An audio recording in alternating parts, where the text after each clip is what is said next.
ज्यांची मुलं जिल्हा पोलीस प्रमुख होतात, ज्यांची मुलं जिल्हाधिकारी होतात, त्यांच्या घरातलं वातावरण तुम्ही कधी बघितलंय का? घडतात तो मुलं त्यांची, आमची का नाही मुलं घडत? प्रेरणा देणं काय प्रकार असतो? अहो त्यांच्या घरातलं ते मूल उघडं नागडं कपडे न भरताच घरात फिरत असतं. आई चिडत नाही, रागवत नाही, संतापत नाही. त्या मुलाला म्हणते, बाळ किती सुंदर दिसता हो तुम्ही. त्या पोराला आश्चर्य वाटतं, शर्ट नाही, चड्डी नाही, आणि आई म्हणते सुंदर दिसता. ताईला म्हणता, आई खरंच? अहो म्हणले, असे सुंदर दिसता, चड्डी घातल्यावर किती सुंदर दिसाल. ते पोरग पळत जातं, चड्डी घालून येतो. आई आता कसा दिसतो? अहो चड्डी घातल्यावर एवढे सुंदर दिसता, शर्ट घातल्यावर किती सुंदर दिसाल. पोरग पळत जातं, शर्ट घालून येतं. आई आता कसा दिसतो? अहो कपडे घातल्यावर एवढे सुंदर दिसता, जराशी पावडर लावली, थोडासा भांग पाडला, किती छान दिसाल. पोरग पळत जातं, पावडर लावतं, भांग पाडतंय. आई आता कसा दिसतो? तोपर्यंत बाबा आलेले असतात. अहो अख्ख्या धोंडेवाडीत तुमच्या इतकं कुणी देखणं नाही.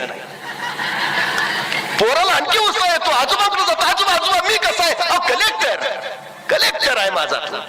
संपला विषय, मुलगा कलेक्टरच. काय करायला करावं, काय लागतं? एक कौतुकाची थाप आमच्या पोराला घडवणारी ठरू शकते. एक कौतुकाची थाप. बळ द्या ना, फक्त प्रोत्साहन द्या, प्रेरणा द्या, बस. काही अडचण नाही.